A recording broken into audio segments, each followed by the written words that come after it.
Hello and welcome back to Borderlands 2. In part 25, we are going to finish the Too Close 4 missiles.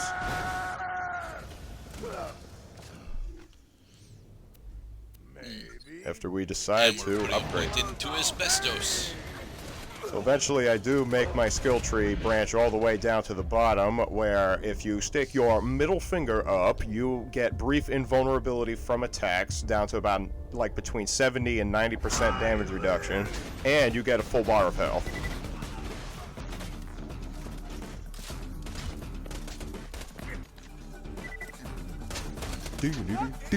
So whilst we continue raiding this Marauder camp, what is new in the world of Cloud today? Well, it's yet another beautiful day on Pandora. The plants are well taken care of, and furthermore, the groundhogs have been quite cuddly and do not always run whenever there are humans near.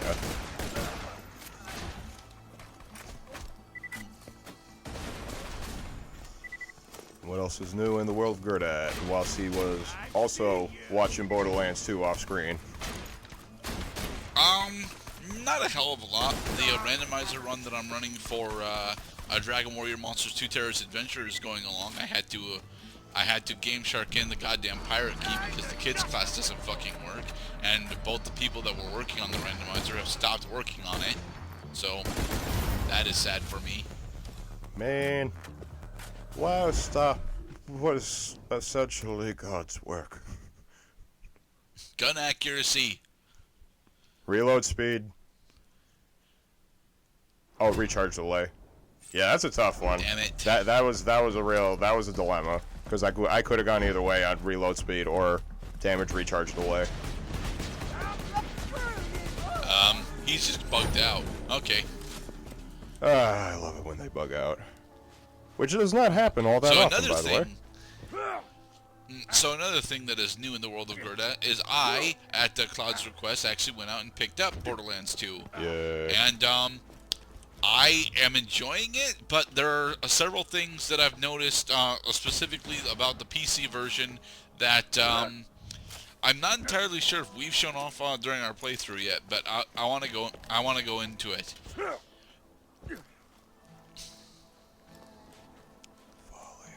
Is that okay with you, Mr. Cloud? Well, you don't need my permission. Just fire away. Alright, so first of all, for the PC version, sway, specifically when you're aiming down sights, is a huge goddamn annoyance. Yeah. It really fucks over sniper rifles and any of the SMGs or assault rifles that you try to use, at least when it comes to playing as Zero. Or if you would prefer the assassin class. I decided to roll as an assassin because I wanted to try and do a melee build. That was not a thing I should have done, but it was the thing that I've done, and I keep putting skill points into it, hoping that I will eventually have it work. It's probably not going to be a thing. I should have picked out one of the Psycho DLC class instead, but I didn't. Anyway, the other big thing that I wanted to point out was, you know how in the chests you will see a large conglomeration of ammo. Yeah. You can press and hold loot on that large conglomeration of ammo, and it will automatically pick up any. If you press and hold loot, rather, you can actually loot any ammo or collectibles in that area, as opposed to the ammo that you're targeting. Well, for the record, that was not a thing that they added in PC. That's in this game too. I mean, it possibly. I figured it wasn't a thing. I figured it wasn't a thing that they added in PC, but I'm not entirely sure if I've seen you actually do it. I seldom. You will seldom see me on camera actually going through the loot, unless I just so happen to be looting in the middle of like a dialogue sequence. That is a frequent thing that happens, is that people are talking to me, but they don't seem to be bothered by the fact that I'm dying, whether they're talking to me over echo, recorder, or radio. So why do these shirtless men have so much HP, or is your fire damage just really that low? It is kind of low. They have a lot of health, is the thing. They are shirtless men. They are their own creature class. Because the bestiary in Borderlands 2 is quite expansive. Yeah, that's a Top Gun Only reference. green class weapons. Both these weapons suck. Next quest. Yeah. I'm all right. No new jobs. How you doing? I could just butter you up and roll you like a sausage. Another thing that I wanted to mention. Money is not really a resource in this game because you have too much of it. Oh, you're telling me. Unless you actually bother to buy upgraded gear from the shops, you effectively have infinite wealth right out the gate. Especially if you bother to sell your extensive additional loot from the myriad of shops that are thrown around. And thankfully, you can sell at any of the shops as opposed to just specific shops. Yes. That too is a thing, is that you could sell to any vendor. Burning people alive is mildly shady, but these cultists sound like they want it, which is weird. Do what he asks, I guess. Toilet. Are you gonna loot the treasure chest that is the toilet?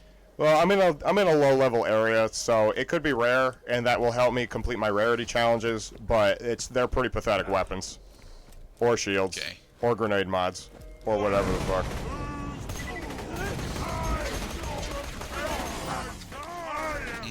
Pyros are resistant to fire ammo cloud.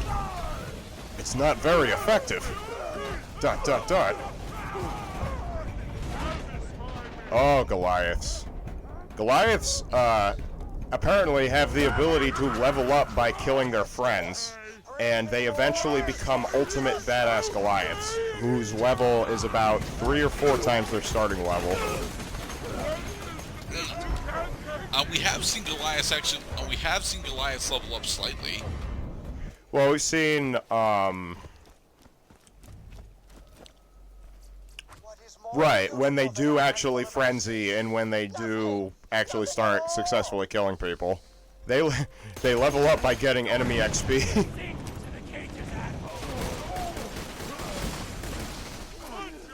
Versus these guys who are only trying to kill me and never level up because I am worthless.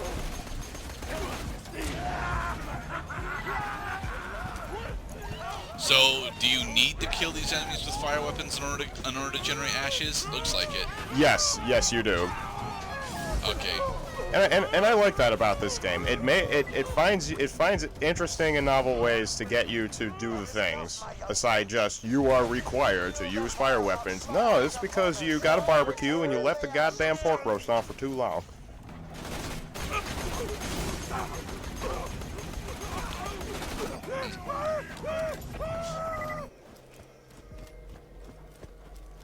Back to the incinerator. Let this be a demonstration as to why I eventually stopped doing quests that are trivial difficulty. Except when the triviality is created. Quests are treated as trivial as long as your level is at least 4 levels higher than the recommended starting level. I'm a level 14, so the difference is 5, so therefore this quest is quite trivial. However, if the difference is only like 1 off from normal, which is you could be within 3 levels of it, then I'll do it. And the experience will still be worth it, and I'll probably still die. Who cares if they worship somebody You else? would be dying less if you were using grenades, though. Clayton needs to trust you completely. Well, Been doing I'll let you be the judge of that. Have you been using grenades? Yes, but because of the DLC that I ended up getting, my first grenade was a stupidly effective grenade that okay. When I throw out my grenade, what happens is it flies upwards, and then it attempts to detonate in the sky and then rain down smaller fragments of the grenade onto my enemies. Now, this is because early on it dropped and it was a rare grenade mod, and I didn't notice it, but it was a rare grenade mod, and I've kept it equipped because it does 1,000 goddamn damage on detonation, which is a huge amount of damage at this point. At the level you're at, yes. But the thing is, because it wants to fly upward and because its fuse time is like 2 seconds, it will quite frequently hit a wall, bounce back onto my face, and then explode there, instantly fucking killing me. Oh wait, you get hurt by your own grenades? Oh yeah. As a matter of fact, it's why I am trying to avoid using the Tedior weapons entirely, because yes, the Tedior grenades also can hurt you. They explode when you reload with Tedior weapons, right? Well, Yep. so case in point, grenades fucking suck, and you probably shouldn't use them.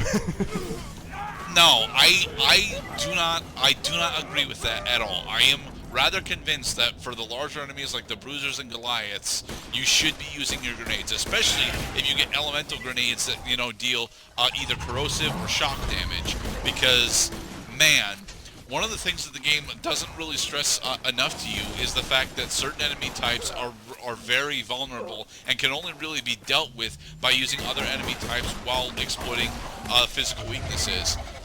For example, you recall earlier when we were chasing down Roland. Well, he got captured by Warden. Well, Warden very specifically is a mechanical enemy that is also very heavily shielded, and shock weapons very effectively can get rid of his shield, but that only really matters if you're also hitting his weak point, and which is actually his eye, which Pascloud did not know. Pascloud is trying. Pascloud must destroy the false god Scorch. And I know that Pascloud does not know this yet because he didn't actually get to fight the first Warden fight. He died too much on the way there. Nah. I mean, eventually it's okay. I get my vengeance. I also died too much on the first Warden fight. I actually did get to start the first Warden fight, but I died too much during it because I wasn't using a shock weapon, nor was I hitting its weak point, as I was attempting to deal with all the ads that he was spawning. On the subject of grenades, I suppose if you had elemental resistance to the type of grenade that you're using, that you'll have an easier time using it. But like Siren, it's the only class that I can think of that would actually get elemental resistances because of how her skill tree ends up panning out. Her skill tree is all about maxing out her play action, which is the iridium infused phase lock. Right. Well, characters can gain elemental immunity. Shields are going to be your primary source of elemental immunity. Alright. No. Oh, yes. So, this fucking quest, I remember quite poignantly because I had to look up how to finish it. Because the map was not being very kind to me, or to players who are forgetful that the map does not show you additional floors. Everything that is in a fucking column, up and down on the map, altitude is not a factor. You have to figure out where shit is based on a horizontal plane, and I was not aware that I had to ascend the platform in order to finish the quest. And the guy who made the video also made a point of saying that not a lot of people went over how annoying it was to figure out how to do this one.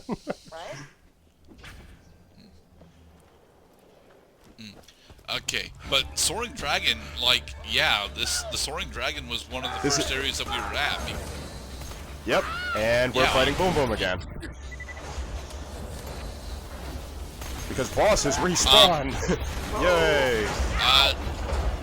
Kind of.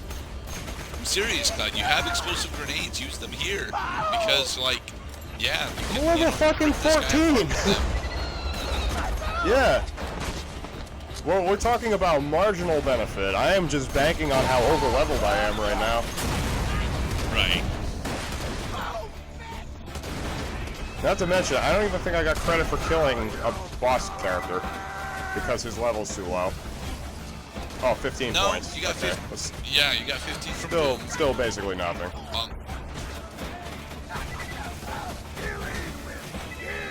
And 10 from Boom. Okay. I'm gonna punch you all in the face, because my punches are quite over-leveled. And in the next part, we're gonna ascend the Roaring Dragon and burn a midget. Soaring Dragon.